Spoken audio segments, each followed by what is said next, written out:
अमरावती जिल्ह्यात खरीप हंगामासाठी खत आणि बियाणांचं नियोजन पूर्ण झालं असून शेतकऱ्यांना पीक कर्ज देण्यास टाळाटाळ करणाऱ्या बँकांवर आता कठोर कारवाई केली जाणार आहे। जिल्ह्याचे पालकमंत्री चंद्रशेखर बावनकुळे यांच्या अध्यक्षतेखाली अमरावती येथे जिल्हास्तरीय खरीप हंगाम आढावा बैठक पार पडली। या बैठकीत जिल्ह्यातील खतं आणि बियाणांच्या उपलब्धतेचा सविस्तर आढावा घेण्यात आला। तसंच दर्यापूर भागात कृषी केंद्राकडून होणाऱ्या खतांच्या लिंकिंगच्या तक्रारींवरही पालकमंत्र्यांनी प्रशासनाला कडक कारवाईचे निर्देश दिले आहेत। अमरावती जिल्हा खरीप आढावा बैठक आज झाली। या बैठकीमध्ये रासायनिक खतं आणि बी बियाणे यांचं संपूर्ण नियोजन आम्ही केलं। काही राज्य सरकारकडून अजून अमरावती जिल्ह्याला बी बियाणे आणि त्या ठिकाणी रासायनिक खतं लागणार आहे, त्याची आम्ही पुरवठा करू।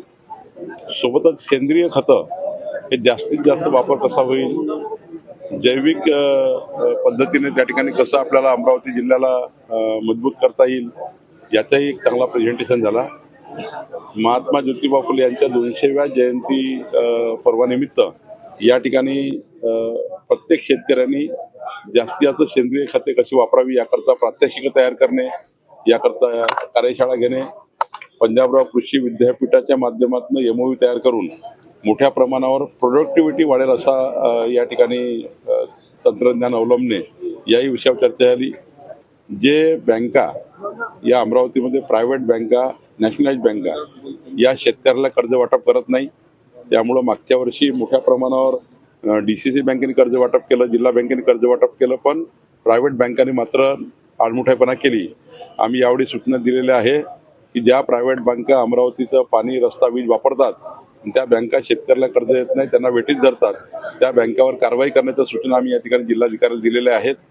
सोबतच या ठिकाणी पुढच्या काळामध्ये पीक विमा योजनेमध्ये ज्या अडचणी आलेल्या आहेत त्यामध्ये शेतकऱ्याला पीक विमा योजना मिळत नाही, त्याचाही विचार या ठिकाणी करण्यात आला। त्याच्याबद्दलचे मी परवा मुख्यमंत्र्यांकडे बैठक आहे, त्या बैठकीमध्ये आम्ही मांडू। या ठिकाणी खरीपाचं नियोजन, कर्जाचं नियोजन, जलसंधारणाचं नियोजन, या जिल्ह्याची वॉटर स्टॅबिलिटी वाढली पाहिजे याचंही नियोजन आम्ही केलेलं आहे। आणि त्यामुळे मला असं वाटतं की या खरीप आढावा बैठकीमध्ये आमचे सर्व खासदार, आमदार यांनी बसून जिल्ह्याचं नियोजन जे केलं त्यातनं आम्हाला या ठिकाणी पुढच्या काळामध्ये हे नियोजन पुढच्या वर्षापर्यंत आम्हाला पूर्ण करायचं आहे। मी दर्यापूरमध्ये आज गेलो असता, त्या ठिकाणी काही दुकानदार हे लिंकिंग करतात, म्हणजे युरियाच्या बॅगसोबत दुसरी प्रॉडक्ट घ्या तरच आम्ही युरिया देऊ, DAP सोबत दुसरा प्रॉडक्ट घ्या ज्या प्रॉडक्टची शेतकऱ्याला गरज नाहीये, त्याचे पैसे वसूल करणे, म्हणजे ऍडिशनल प्रॉडक्ट विकणे, शेतकऱ्यांना ती गरज नाहीये। पण या कंपन्या या ठिकाणी इफ्को नावाची कंपनी या ठिकाणी करतायत, अजून कंपन्या करतायत, त्यांना आम्ही सांगितलं आणि आता मला कमिशनर ॲग्रिकल्चरनी सांगितलं की आम्ही या ठिकाणी कायदा आणतोय, नोटिफिकेशन काढतोय की लिंकिंग मटेरियल प्रोडक्ट हे दुकानातच ठेवायचे नाही, नाहीतर दुकानदाराचं दुकान सस्पेंड होईल। त्यामुळे अमरावती जिल्ह्यामध्ये ज्यांनी बोगस बियाणं, बोगस खतं, बोगस त्या ठिकाणी या ठिकाणी पणा करण्याचा प्रयत्न केला तर आमचं प्रशासन त्यांना गुन्हे दाखल करेल। फ्लाइंग स्क्वॉड आमचा रेडी झालेला आहे।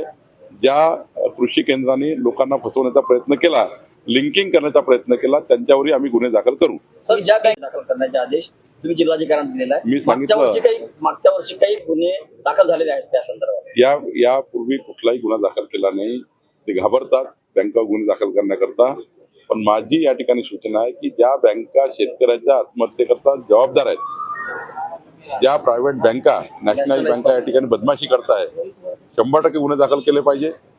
तो एक अधिकारी असतील, कारण हे काही पॉलिसी नाही, पॉलिसी हीच आहे का लोकांना कर्ज दिलं पाहिजे, केंद्राची पॉलिसी आहे, राज्याची पॉलिसी आहे, बँकांना सूचना आहे, पण धनदांडग्या लोकांना कर्ज द्यायचं, पण गरीब माणसाला, शेतकऱ्याला कर्ज द्यायचं नाही, हे भूमिका असेल तर, त्याच्यामुळे जर आत्महत्या झाली, बँकेच्या आडमुठेपणामुळे आत्महत्या झाली, तर त्या गुन्ह्याला बँकेचा मॅनेजर जबाबदार आहे, बँका जबाबदार आहे, याचे आदेश आम्ही दिले आहेत।